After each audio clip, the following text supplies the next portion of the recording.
I am very, very happy to be back with you tonight for Shabbat. So great to be sharing Shabbat with all of you after having returned from a few weeks of travel.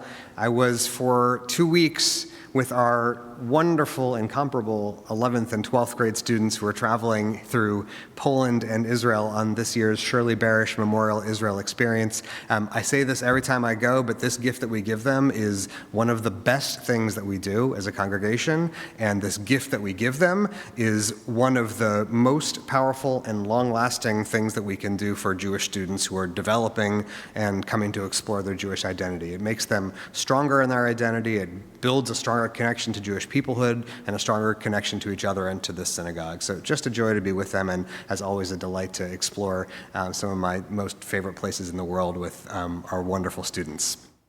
One of the stops that I joined our students for on our trip this year when we were in Poland together was the Umschlagplatz in Warsaw. That's the small outdoor plaza that's adjacent to the railway station, where the Jews of Warsaw's ghetto were packed into the train cars that deported them to the death camps. From that small platform, more than 300,000 people were sent to their deaths during the years of just 1942 and 1943. It's a horrifying, it's a mind-bending number, especially since when you visit that place today, there are few visual reminders of the suffering and despair of those mass deportations.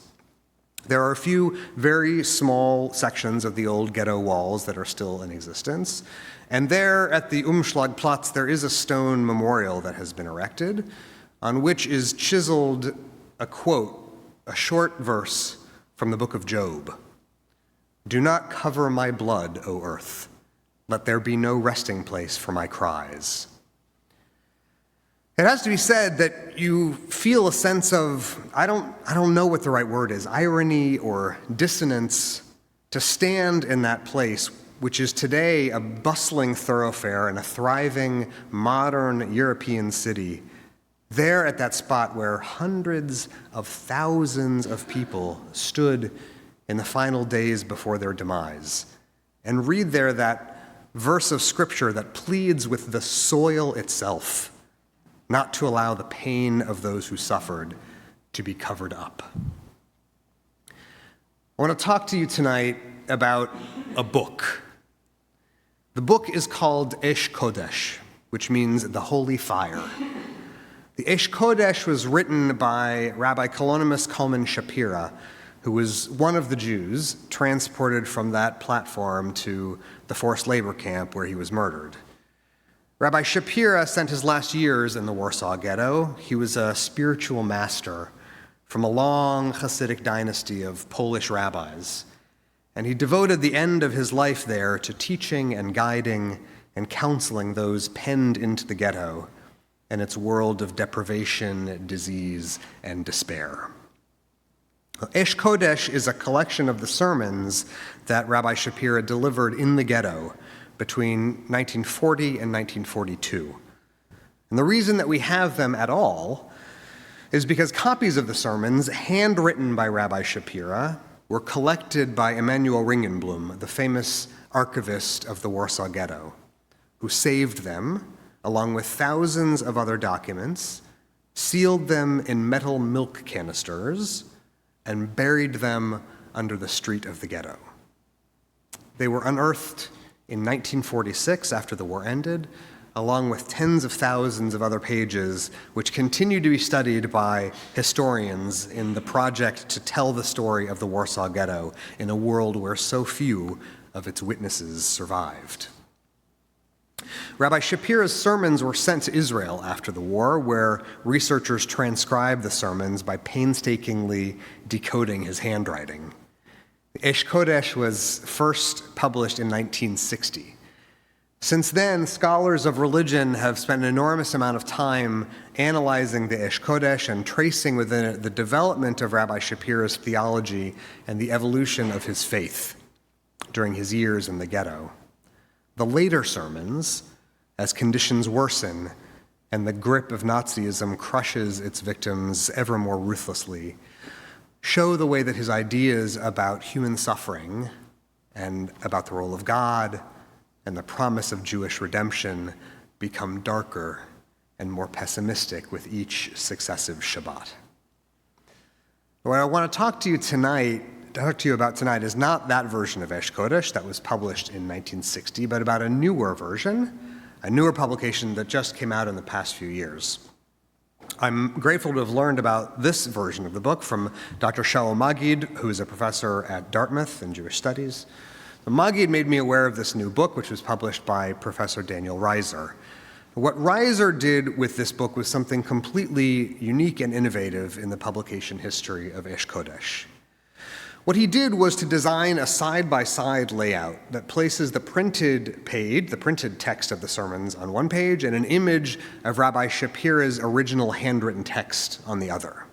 You can see on the image of the handwritten pages that the text of the sermon is filled with notes, edits, corrections, sometimes whole paragraphs struck out and replaced with new ones. And what Reiser found by placing these two versions side by side and by using digital technology to analyze the handwriting is not only that the rabbi's theology had changed over time as his circumstances changed, but that he had gone back while still in the ghetto and edited earlier sermons, sometimes months or years after he'd given them. As his time in the ghetto went on, he realized that the things he once taught, the things he once believed, no longer made sense. As he experienced the galloping horror of the destruction of Polish Jewry, he saw that the way he had spoken about suffering and about hope and about God's role in history no longer held up. So he had to return to those earlier sermons to update them in light of the new perspectives he had come to know. Now, all of that is fascinating, but I think there is an even more interesting question, and it is this. If Rabbi Shapira no longer believed some of the things he had said years earlier, why go to the trouble to correct those earlier texts, to take the time to edit and update and amend them? Why not just tear them up and avoid placing them in Ringenblum's archive at all? The answer, I think, has two parts. First, I think it's because he had a deep love of Torah, and to destroy or dispose of the work of Torah study would have felt like a repudiation of the thing that nourished him and his students the most. And the second reason, I think, is that he felt a certain tender attachment to the things he had written, to his attempts, though they were flawed and imperfect, to grasp the majesty of God's presence and the value of human Jewish life. And as things got worse, as 1940 became 1941 and then 1942, and the noose tightened around the Jews of Poland, I think Rabbi Shapira found a way to draw strength from his own words, going back to relive the way he sought to learn and to teach, even when those earlier sermons needed to be updated to fit the grim reality of the last months before the ghetto was liquidated. We Jews know what it's like to find comfort in the written word. There's something moving and beautiful about imagining Rabbi Shapira turning at the end to the words he himself had written, even when he knew some of them were no longer true, to find in them the elusive but reassuring presence of God. I want to tell you this story, first of all, because I think there's always value and virtue in remembering the past and making sure that the names of the great teachers of our tradition do not die. But I also wanted to share it with you because I think it offers an important reminder that the hardiness and sustainability of Jewish life is due in no small part to its agility and flexibility. A faith that is devoted to the search for truth has to be resilient enough to recalibrate its principles when new information comes to light. For religion of any sort to be worthwhile, it must be elastic enough to accommodate the triumph and suffering that we experience in the real world. Our Jewishness cannot be so brittle that it shatters when it encounters resistance. This is one of the things that makes me most proud of Reform Judaism and what our movement does when it is at its best. When the world changed centuries ago and it no longer made sense to pray for the restoration of animal sacrifice or the rebuilding of a temple in Jerusalem, Reform Judaism first had the bravery to say it out loud. When scholarly research and archaeological evidence proved that some of the historical claims made in the Bible can't be read as literal historical truth, Reform Judaism was the first with the integrity to say it out loud. And by the way, this is also a helpful lesson for us to recall as Americans on this day after Independence Day, during these tumultuous times when so many of us across the political spectrum are expressing fear for the soul of our nation. Because if we do hope for our national values to stand the test of time, we must lovingly preserve a national appetite for regular and rigorous self-examination. It did not weaken our Constitution when American patriots realized that it was hypocritical for a nation that stands for equality and liberty to tolerate the enslavement of human beings on American soil. It didn't weaken our democracy when we recognized that the benefits of citizenship could not be withheld from American women. On the contrary, each of these steps forward, halting and uncertain though they were met with the fiercest kinds of resistance and resentment, each of them was taken in deep love of country and a deep affection for the people who call this place home. So this, in the end, is what I think this most recent edition of the Esh Kodesh captures so perfectly and comes to teach us. The eager, ceaseless striving for truth, the spiritual yearning that emerges from the deepest sort of devotion to our sacred text, the love of Jewish life, so profound that it insists upon a Judaism that will always remain honest and true.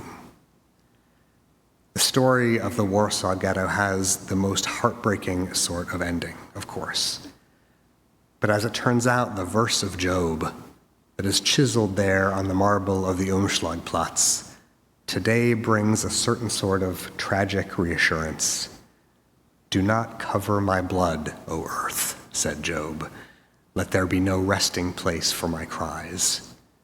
And as it turns out, the stories continue to be told, and their cries for justice and truth reach heaven and become song. Shabbat Shalom, everybody.